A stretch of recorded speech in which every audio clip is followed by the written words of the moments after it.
Welcome back, everyone. I am Brian. You are Chords and Notes Nation. Thank you so much for joining me once again in my living room. Please have a seat. You have been invited in as a friend to sit and watch this video with me, and then I will give you a raw, honest, and unedited reaction. This is Led Zeppelin, Babe, I'm Gonna Leave You. Danmarks Radio 1969 official video live performance. This is probably, well, speaking for myself, I'm sure for many people as well, one of the top, if not the top, favorite songs off of their debut album. I think it was Joan Baez who originally wrote and recorded this song. Correct me if I'm wrong there. But this just, for me, was like, wow. Communication Breakdown was another one. Yeah, I haven't listened to that album in a while, but I will. Anyways, this video is actually off of the Led Zeppelin YouTube channel. It was put up there 11 years ago. Obviously, we know 1969, it wasn't much longer ago that it was recorded. That's it. That's all I have for the introduction of the video.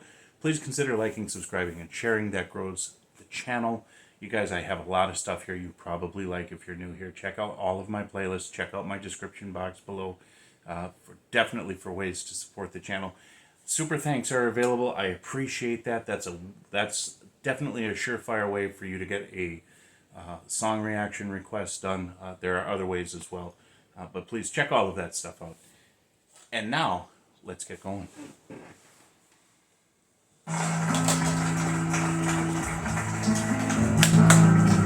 This is a number called Babe, I'm Gonna Leave You.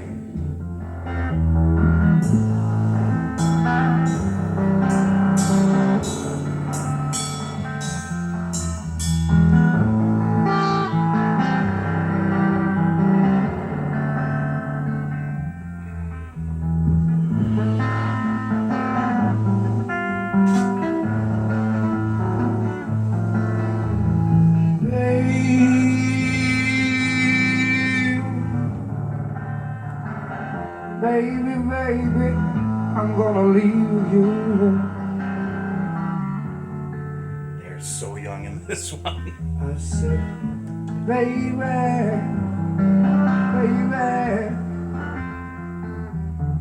I'm really gonna leave you.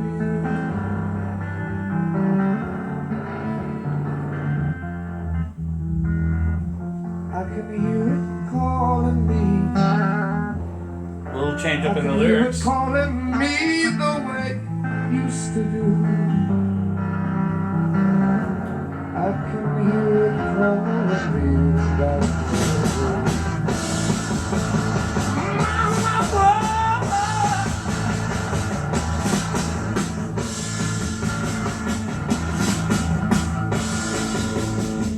Babe, babe, babe, babe, you know I've got to ramble.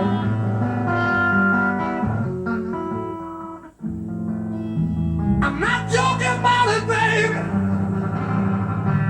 I really mean it, girl. I've got to ramble.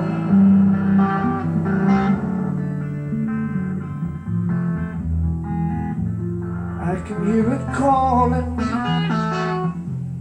Don't you know I hear it calling me the way it used to do?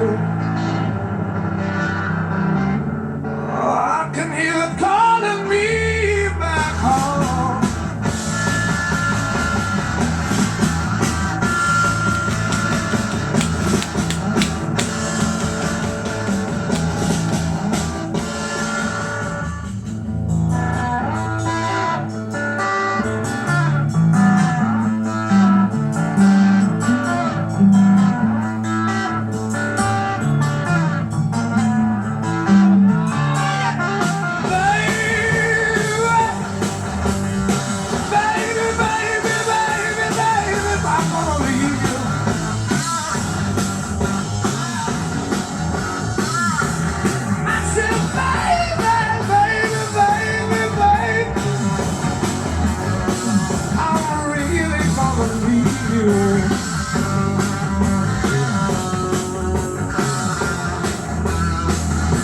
I'm here calling me.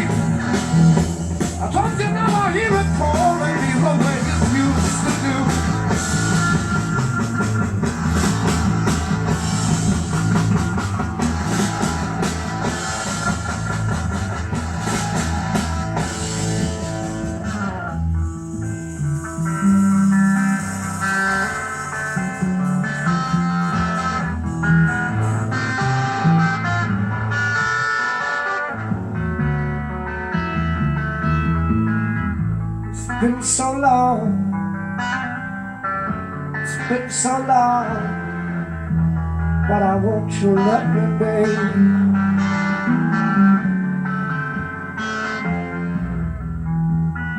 I need your love, I need your love more than I could ever say.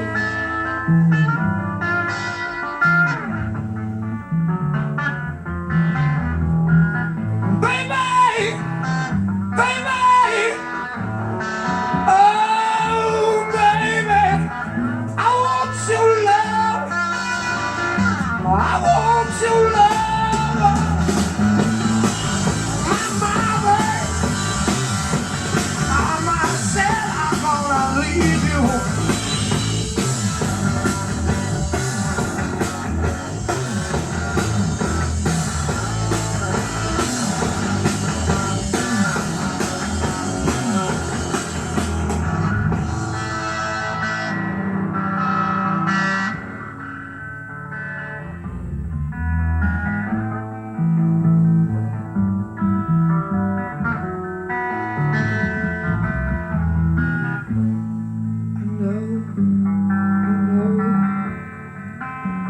I know I could never find another you.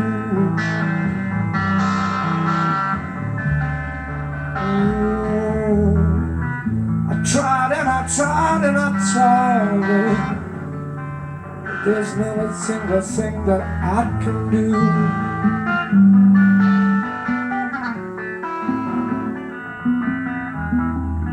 Come on now,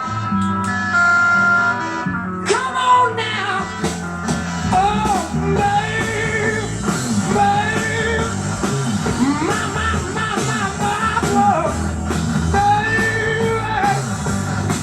oh, my little baby, oh,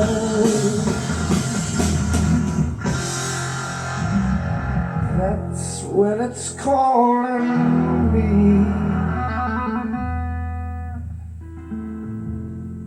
That's when it's calling me back home.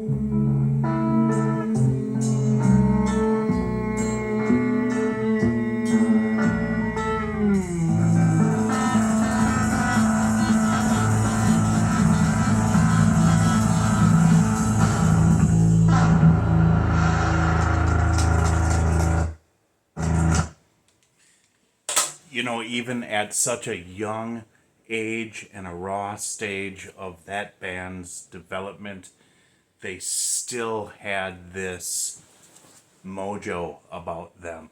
A lot of this felt improvised, though it may not have been. It certainly, arrangement-wise, it had some differences than the studio version.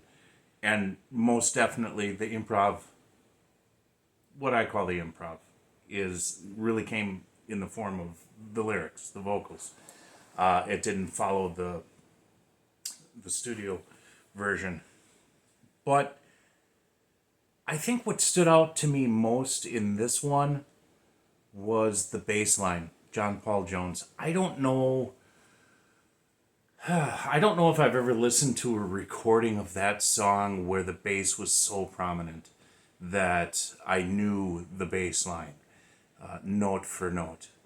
And so to me, it felt like there were some things that were different, especially especially when he was sliding some of those notes, but it gave it this personality. And that's one bass player who has been a stalwart in music for a long time, a musician, because he is more than a bass player, that is always kind of, in my book, he highly respected but not really listened to as intently, you know. I mean, when you got bass players like Geddy Lee, Les Claypool, Chris Squire, and maybe it was because of the recordings that the bass in the original recordings wasn't as in front, it wasn't as clear. It was a little more muddied. You know, you're talking more analog than digital back then. Digital didn't come until later. And maybe I should listen to some of the remasters. I don't know. But he's he's pretty phenomenal. This was just a really pleasant experience listening to this version, watching them, like I said, at such a young age. Robert Plant, man, in his day, who else? Who else could sing like him? Who else could just croon like him? I know there are others, but there's just something. There was something special about this band. Still is to this day. Never get tired of listening to this. Never get tired of discovering things that I hadn't. You know, I moved on from Led Zeppelin. They were one of my foundational bands in the formation of my musical life. And Jimmy Page is one of my top 3 guitar players. Check out my, I have a playlist, Brian's playlist, reactions playlist, that I cataloged maybe the first 15 years of my music listening experience so far, and I will get back to that and continue, but he's in there, and just an amazing influence on so many people, and this band definitely, I mean, you had the Beatles going on at that time, and then Led Zeppelin comes along and just says, hey, guess what? You know, you had the Rolling Stones. You had so many going. But there's just something about Zeppelin for me that was right and always will be. And I think it's the level of musicianship, it's the creativity, the playing off one another within the musical sphere of the song, each song. And just this soulful entity that Zeppelin is. Very cool. This was awesome. I loved it. Guys, thank you so much for joining me. God bless you. Jesus loves you. Make sure you love one another, and I will talk to you in the next video.